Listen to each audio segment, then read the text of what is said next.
السلام عليكم بنات، لاباس عليكم؟ كنتمنى كالعاده تكونوا بالف صحه جيده. اليوم ان شاء الله غادي نقدم لكم واحد الخمر اللي هما معمرين بالخضر، ساهلين وصحيين وكيوجدوا بالزربه. وكيف ما كتشاهدوا معايا البنات انهم كيتنفخوا معنا، وهذا دليل على النجاح ديالهم. كيجيونا رطبين وزارين البنات. كنتمنى انكم تجربوهم وتردوا لي في التعاليق، وكنتمنى الناس الجداد اللي اول مره كيزوروني في القناه يشتركوا معايا باش يتوصلوا كل جديد. بسم الله، نبداو على بركه الله. عندنا هنايا نص كيلو ديال الطحين. درت كميه متساويه ما بين الطحين الفورس الخاص بالحلويات والطحين سبيسيال الفينو. غادي نضيف القليل من الملح، وكذلك الخميرة حبيبات، ومعلقة ديال السنيدة، وكتبقى البنات اختيارية، الا مبغيتوش تستعملوها ما ديروهاش. غادي ندير المول في العجانة، وغادي نبدا نضيف في الماء الدافئ بشويه بشويه حتى كتطلق ليا العجينه مزيان. وإلا ما بغيتوش البنات تعجنوها غادي غتتبعوا نفس الطريقه، غتخلطوها بالماء الدافي حتى كتجمع لكم، وغادي توضعوها داخل بلاستيكه حتى كترتاح مزيان وكتخمر، وغادي تحصلوا على نفس النتيجه.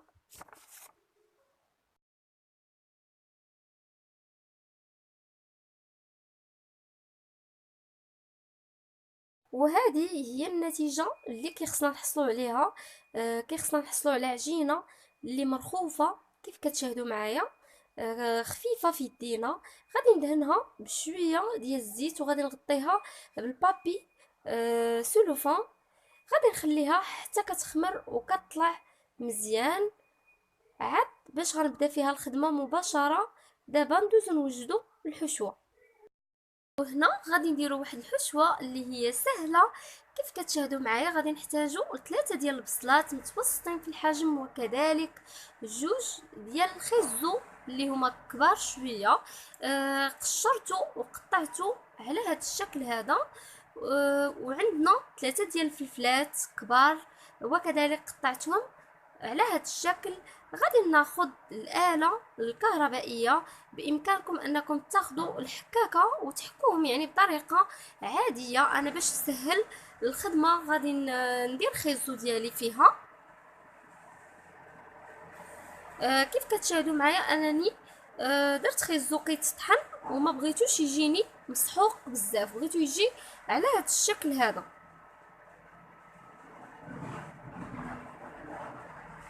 غادي ناخذ شبكه واللي طحنتها غادي نديرها فيها، باش في الاخير غادي نعصر هاد الخضار كامله من الماء اللي فيها باش تجينا ناشفه وما تفزكش لينا العجين.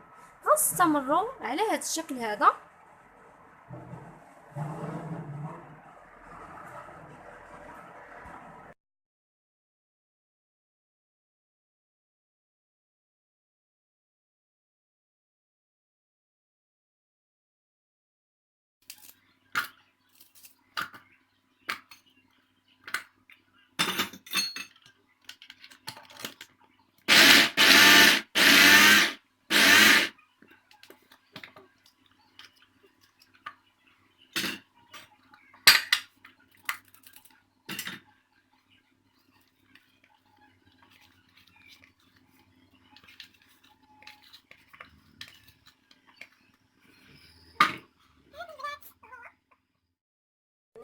من بعد ما خلطت غادي نعصرها مزيان حتى ما يبقاش فيها الماء، وندوزو نديرو المقادير ان شاء الله. ومن بعد ما نشفت الخضر ديالي تماما من الماء، كيف كتشوفوا معايا، دابا غادي نبدا نضيف التوابل او العطريه اللي غادي نحتاجو. غادي ندير شويه ديال الملح، وعندنا واحد معلقه كبيره او 2 معالق صغار ديال التحميره.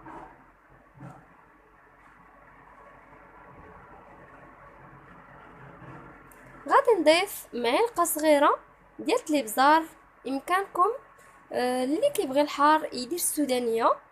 وغادي نضيف معلقه صغيره ديال الهريسه. غادي ندير شويه ديال الزيت البلديه.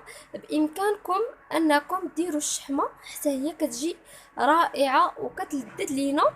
هاد المخامر كيجيو زوينين بزاف. انا غادي نكتفي فقط بزيت الزيتون. غادي نخلط الكل جيدا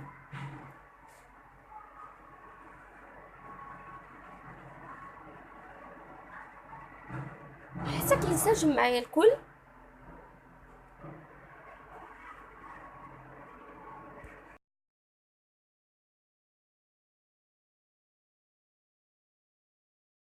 كتشاهدوا معايا البنات ان العجينه ديالتنا خمرات. غادي نحيدها من الليمون وغادي ناخذ واحد البلاطو.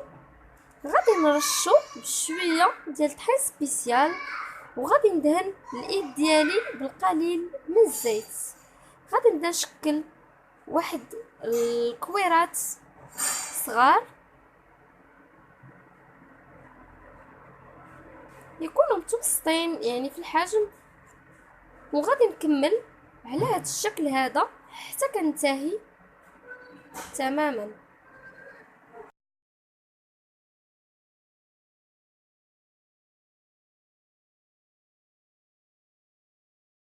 من بعد ما كنتهي غادي نغطيهم بالبابي سولوفان وغادي نبدا نعمرهم بالحشوه مباشره.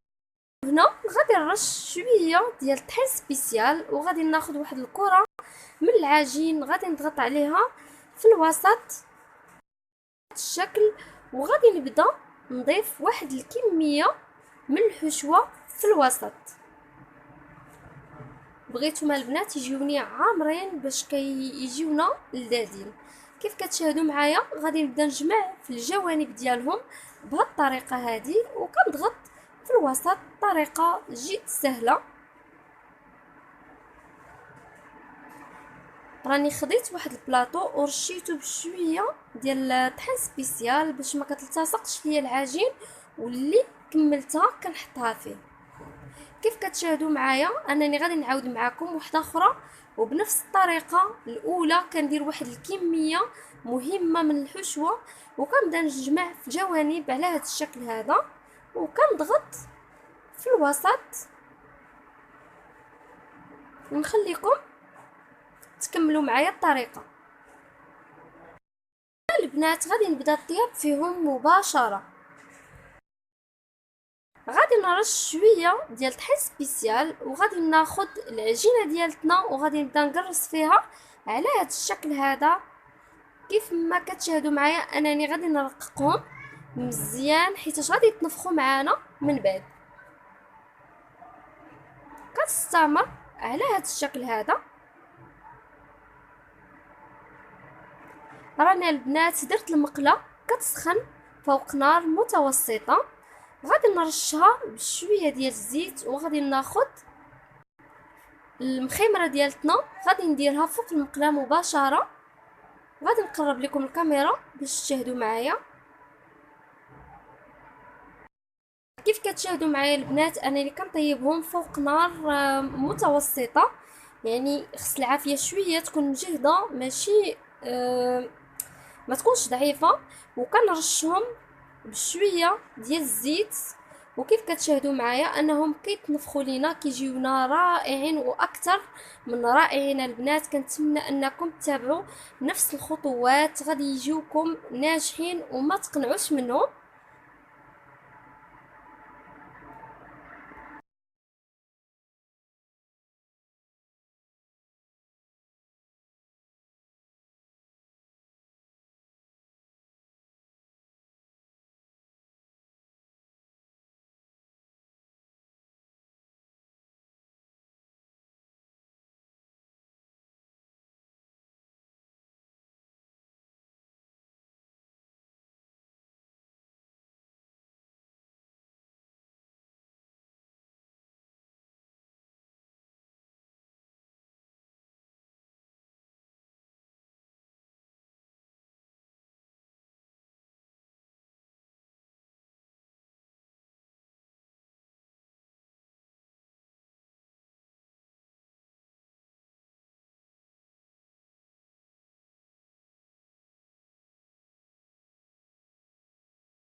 هذا كان هو الشكل النهائي. كنتمنى البنات ان الفيديو ديال اليوم يكون نال الاعجاب ديالكم وانكم تجربوهم. كيجيو رائعين البنات وخفافين وصحيين كيف قلت لكم. كلكم ديروهم يعني في العشاء او حتى في الغداء، علاش لا. كيف كتشوفوا معايا انني غادي نقطع عليكم واحد الوحده. كيجيونا رائعين واكثر من رائعين البنات. كنتمنى انكم تجربوهم و... وشكرا لجميع المتتبعين اللي كيتابعوني وكيدعموني باللايكات وبالتعاليق ديالهم.